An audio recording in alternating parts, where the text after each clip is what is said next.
Welcome back to A Purring Wolverine, and today we're going to talk about me, because I am a YouTube content creator and therefore am egotistical enough to think that you care about that, or something.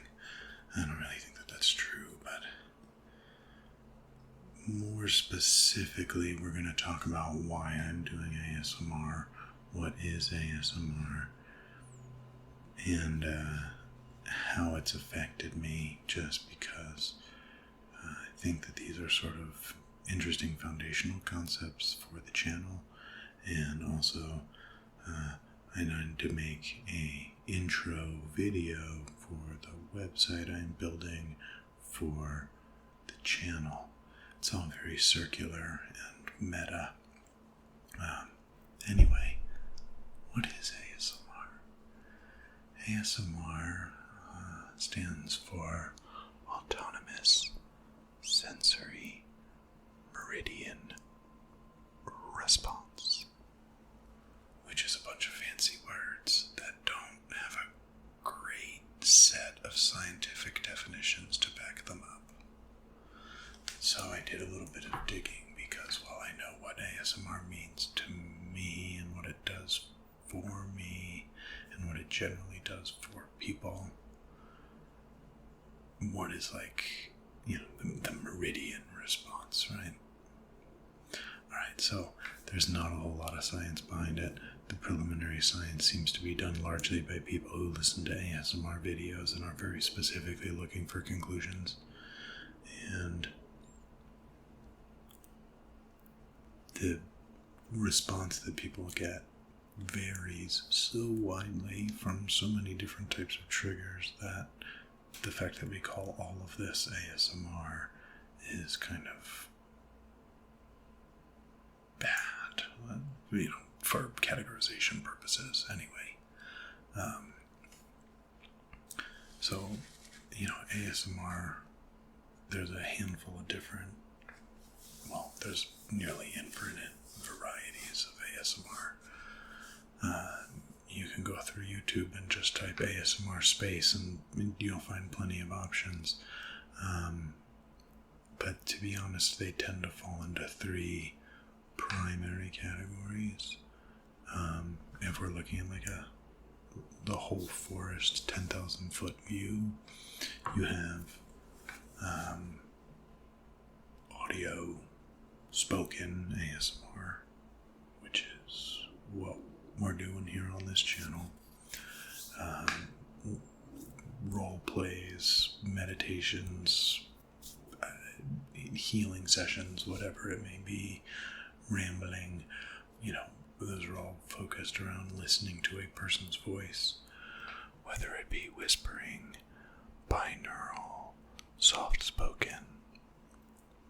Actually, I would say inaudible whispering probably falls into the next audio category, but maybe even that one as well. All of those are verbal spoken audio ASMR.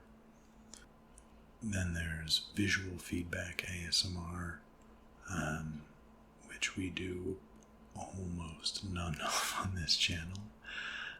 We did a little bit of it in my plucking of your anxiety video, which I guess has gotten the most views of all my videos, so maybe I should do that more often. Although I kind of think it was the topic.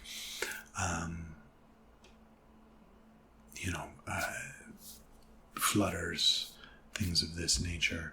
I would also count part of role play as part visual. Obviously, you're dressing up, so there's an inherently visual aspect to watching those videos. I gotta be honest, even the role plays that I love, I tend to be just listening to them in the background. I watch 5% of the ASMR videos that I listen to. It's all a background audio for me, which is interesting, I guess, for some people. And then there is a specific type, and despite the fact, I guess you could say those are the two big 10,000 foot views, but the personal attention set of triggers seems to be foundationally important to ASMR. Care about you videos, the previously mentioned plucking your anxiety, meditations, even role plays where people are brushing your hair, coaxing you into doing a thing, being your best friend, whatever it may be, are all sort of taking care of you videos. That seems to be a heavily foundational piece of ASMR. I tend to think that it's just the fact that we're all sort of lonely and disconnected and haven't been given good tools to deal with that in a modern digital society because we were raised by people who weren't in a digital society. So I think that there's just a lot of people craving that sort of personal attention, interaction, and caring. But it does seem to be a foundational piece of ASMR at large. So just want to include that as a 1, 2, and a half is the personal attention.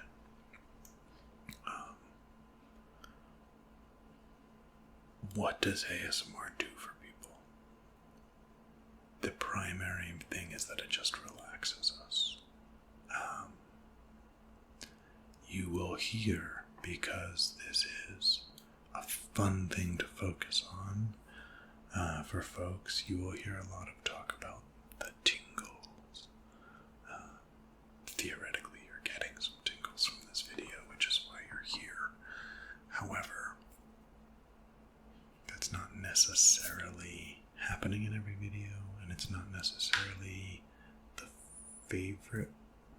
I mean, I actually have no idea. The thing is, confession time, I don't get tingle triggers.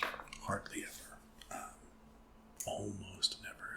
If it's very late and I'm very tired, and there's specific artists doing specific things, typically whispering, then sometimes.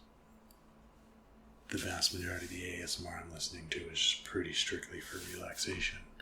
It tends to be something I listen to at the end of the day, right before I go to sleep. Helps me unwind, drops my heart rate, and I do feel like I fall asleep a little bit easier because of it.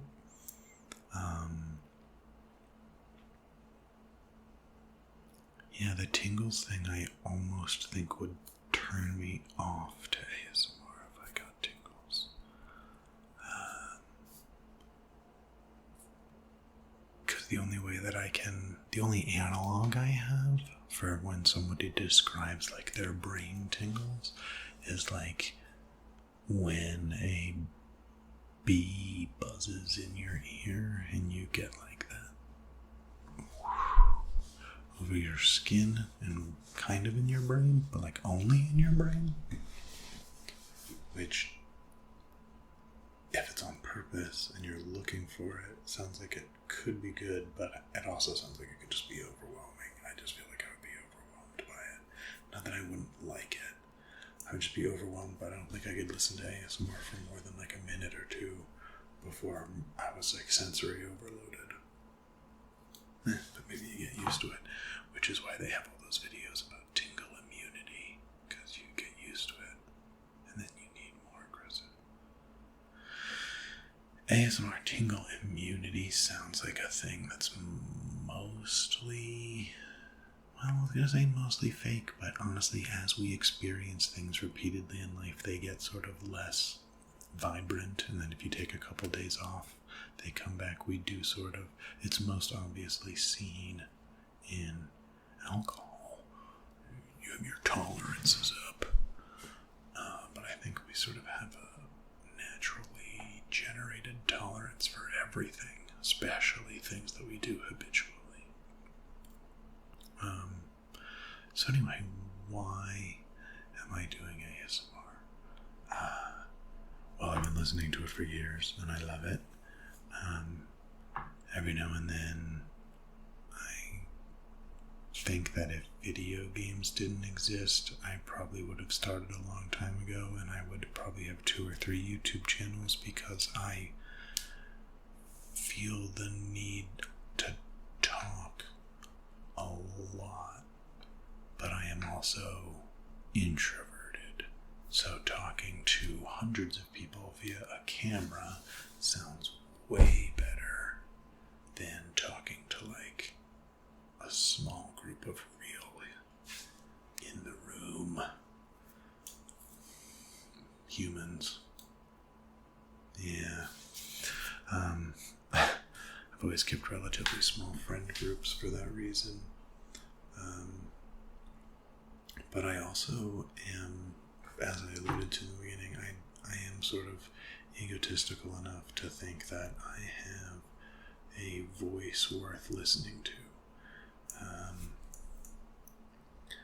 This section is just going to sound very megalomaniacal, but what can you do?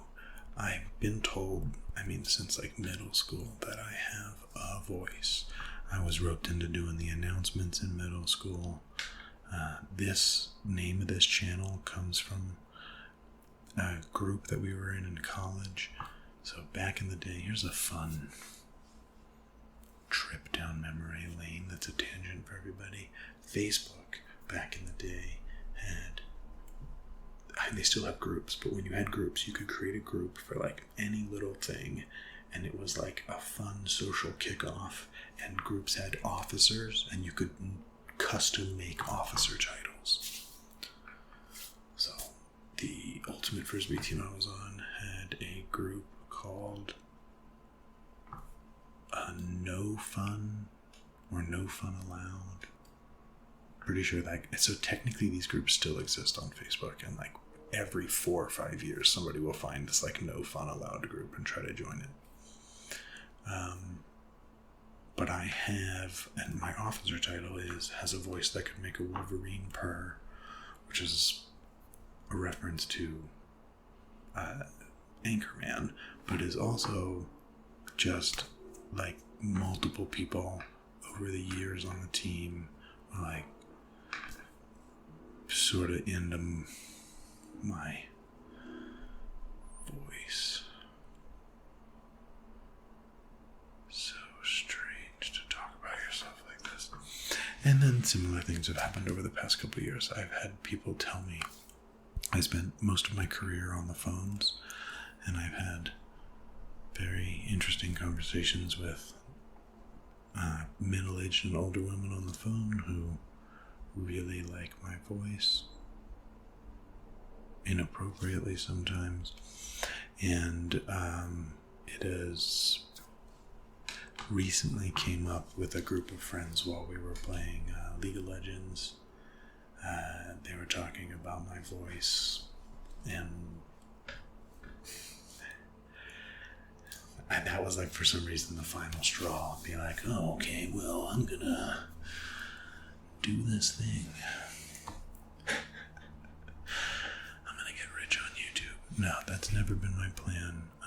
The aforementioned website that I'm building and recording this video for is part of a Flatiron coding school boot camp. Shout out to Flatiron. That I'm going through to teach myself full stack software development, so that I can do that for a career instead of cannabis. And while that might seem a bit surprising, the industry is completely unregulated and full of a bunch of toxic people who do not care about your actual well-being and are willing to abuse you and all of their employees to get that done. And while that's true in a lot of places, at least in software development, you get paid enough that it doesn't matter. So, why am I doing this channel? People keep telling me that I have a voice that they want to listen to. So here we are, listening to the voice. It's also a good outlet. The aforementioned video games that take up a large amount of my time can sometimes take up all of the rest of my time. If I wanted to, be like, video game time is directly equal to free time, part and parcel. And that's fun, but not necessarily mentally stimulating over time. And you can get stuck in a rut where you're playing a game not because it's fun, but because playing video games in your free time is what you do.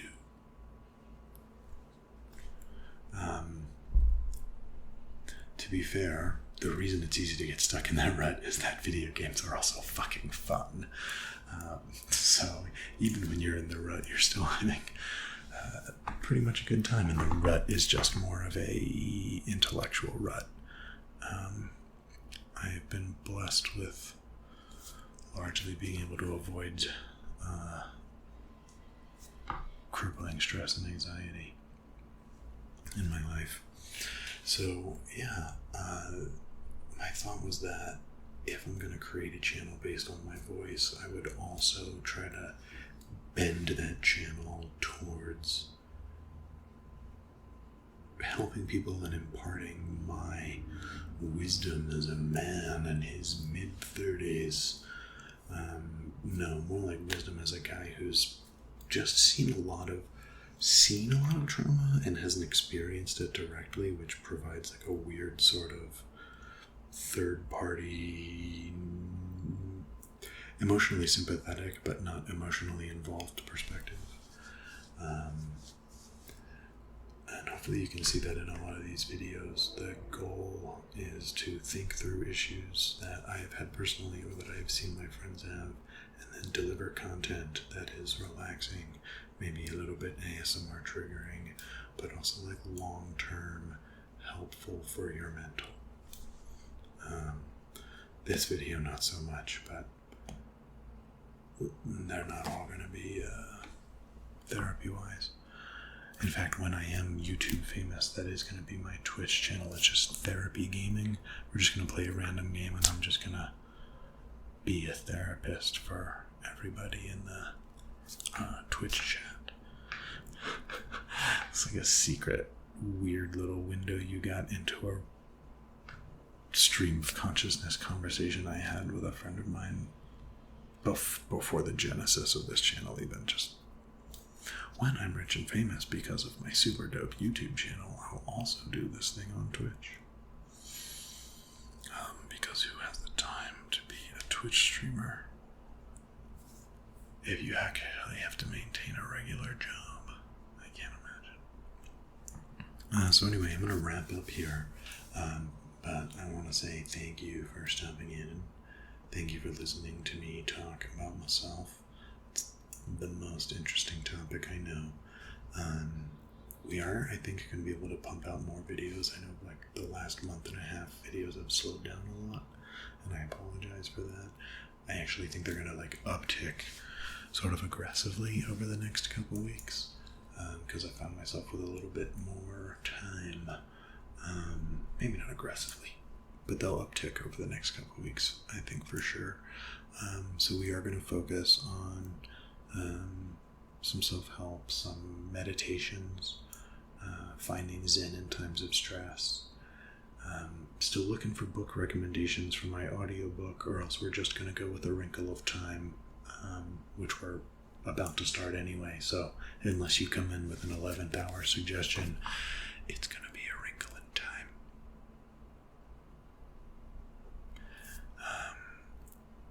As always, any suggestions, please hit me up in the comments and let me know. Keep an eye